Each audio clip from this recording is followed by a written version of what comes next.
আসসালামু আলাইকুম। নোটাসে কিচেন চ্যানেলে সবাইকে স্বাগত জানাচ্ছি বাঁধাকপির ভর্তাটা দেখার জন্য। মুখের রুচি পরিবর্তন করার জন্য আমরা নানা রকম ভর্তা তৈরি করে খেয়ে থাকি। বাঁধাকপির ভর্তাটাও এর ব্যতিক্রম কিছুই নয়। আর ভর্তা তৈরির ক্ষেত্রে বাঙালির জুড়ি মেলা ভার। চলুন তাহলে অসাধারণ স্বাদের বাঁধাকপির ভর্তার রেসিপিটা দেখে নিই। বাঁধাকপি ভর্তাটা তৈরির জন্য এখানে আমি বাঁধাকপিটাকে খুব ভালোভাবে ধুয়ে নিয়ে তারপর এভাবে মিহি কুচি করে কেটে নিয়েছি। আর চেষ্টা করবেন বাঁধাকপিটাকে এভাবে মিহি কুচি করে কেটে নেওয়া যতটা সম্ভব। এভাবে মিহি কুচি করে কেটে নিলে বাঁধাকপির ভর্তাটা খেতে অসাধারণ হয়। আরও লাগছে 3টা শুকনো মরিচ, একটা কাঁচামরিচকে এভাবে ফেলে নিয়েছি, 2টো আস্ত কাঁচামরিচ এবং কয়েক টুকরা রসুন। একটা রুই মাছের টুকরা নিয়ে নিয়েছি, আর এই মাছটা টোটালি অপশনাল। আর লাগছে পেঁয়াজ কুচি। পেঁয়াজ কুচিটাও পরিমাণ মতো দিয়ে নেবেন। এখন চলে যাচ্ছি চুলায়, একটা প্যান বসিয়ে দিয়েছি এবং তাতে দিয়ে দিচ্ছি 1 চা চামচের মতো তেল, এবং তেলটা অবশ্যই গরম করে নিতে হবে। তেলটা গরম হলে এর ভিতর দিয়ে দিচ্ছি শুকনা মরিচ, কাঁচামরিচ এবং রসুনের টুকরাগুলোকে। এগুলোকে নেড়ে চেড়ে খুব ভালোভাবে একটু ভেজে নিতে হবে। রসুনটাও একটু নরম করে নিতে হবে। রসুন, শুকনো মরিচ এবং কাঁচামরিচগুলো আমার ভাজি হয়ে গেছে। এখন আমি এগুলাকে তুলে নিচ্ছি। অবশ্যই শুকনো মরিচটাকে একটু মুচমুচে করে ভেজে নেবেন। এখন এই তেলের ভিতরেই আমি যে রুই মাছটাকে রেখেছিলাম, মাছের টুকরাটাকে রেখেছিলাম, সেই টুকরাটাকে সামান্য হলুদ এবং লবণ দিয়ে একটু মেখে নিয়ে হালকা ফ্রাই করে নেব। মাছের টুকরাটা উল্টে পাল্টে এভাবে একটু হালকা করে ভেজে নিতে হবে। এটা কড়া করে ভাজার কোনো প্রয়োজন নেই। মাছটা ভাজা হয়ে গেলে আমি এটাকে নামিয়ে নিচ্ছি। আর এই একই প্যানে যে তেলটা রয়েছে তার ভিতর কুচি করা বাঁধাকপিটা দিয়ে ভালো করে ভেজে নরম করে নিতে হবে।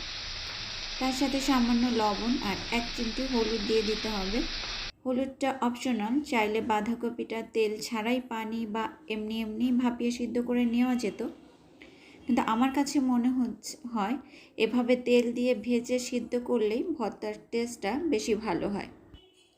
চুলার জালটা লো করে দিয়ে এটাকে এভাবে নেড়ে চেড়ে পানিটা শুকানো পর্যন্ত সিদ্ধ করে নিতে হবে। এটাকে কিছুক্ষণ পর এভাবে নাড়তে হবে। এটাকে ঢেকে দেওয়ার প্রয়োজন নাই। তারপর যদি আপনারা ঢেকে দিতে চান 2 থেকে 3 মিনিটের মতো ঢেকে রাখবেন। এর বেশি ঢেকে রাখলে এর কালারটা নষ্ট হয়ে যাবে। তাই কিছুক্ষণ পর এটাকে এভাবে নেড়ে চেড়ে সেদ্ধ করে নিতে হবে। আর এই বাঁধাকপিটা সেদ্ধ করে নিতে বরাবরের মতো আমার ভিউয়ার্সদের কাছে রিকোয়েস্ট করছি, যারা এখনও পর্যন্ত আমার চ্যানেলটাকে সাবস্ক্রাইব করেননি, প্লিজ আমার চ্যানেলটাকে সাবস্ক্রাইব করবেন এবং পাশের বেল বাটনে প্রেস করে রাখবেন, যাতে যে কোনো ভিডিও আপলোড করার সঙ্গে সঙ্গে সবার আগে নোটিফিকেশনটা আপনার কাছে পৌঁছে যায়। আর এভাবে নেড়ে চেড়ে এটাকে পানিটা শুকানো পর্যন্ত সিদ্ধ করে নিতে হবে। আর পুরোপুরি সিদ্ধ হলে এটাকে নামিয়ে একটু ঠান্ডা করে নিতে হবে। বাঁধাকপিটাকে নামিয়ে নিয়েছি আর মাছটাকেও নিয়ে নিয়েছি। এখন মাছের কাঁটাটাকে খুব ভালোভাবে ছাড়িয়ে নিতে হবে যাতে কোনো কাঁটা না থাকে। আর এই মাছটা টোটালি অপশনাল, এই মাছটা ছাড়াও কিন্তু ভর্তাটা করে খাওয়া যাবে।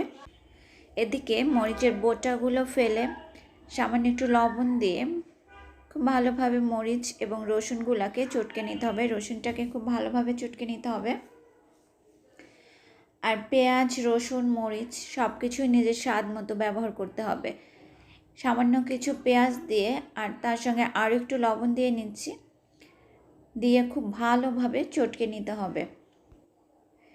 এবার এই পেঁয়াজের সঙ্গে মাছ এবং বাঁধাকপিটা খুব ভালোভাবে কচলে নিতে হবে। আর এখন ভর্তাটাতে পরিমাণ মতো সরিষার তেল ব্যবহার করছি। যেহেতু আগে থেকে সয়াবিন তেল ব্যবহার করা ছিল, তাই তেলটা এবার একটু কমই লাগবে। দিয়ে দিচ্ছি পরিমাণ মতো ধনেপাতা কুচি, দিয়ে আবার একটু ভালোভাবে মেখে নিতে হবে। ব্যাস তৈরি হয়ে গেল মজাদার বাঁধাকপির ভর্তা। এখন আমি পরিবেশন করে দেখাচ্ছি কেমন হয়েছে ভর্তাটা। এই ভর্তাটা দেখতে কিছুটা ভাজির মতো দেখা গেলেও এটা কিন্তু ভাজি না, বাঁধাকপির ভর্তা। আর আমার এই শর্টকাট ভর্তার রেসিপিটা আপনাদের কাছে কেমন লেগেছে অবশ্যই আমাকে কমেন্টস করে জানাবেন। আপনাদের একটা কমেন্টস আমাকে অনেক উৎসাহ যোগায়। আর অবশ্যই একটা লাইক দিতে ভুলবেন না। সবাই ভালো থাকবেন, সুস্থ থাকবেন, আর এই বাঁধাকপির ভর্তাটা তৈরি করে খাবেন। আজ এই পর্যন্তই। আল্লাহ হাফেজ।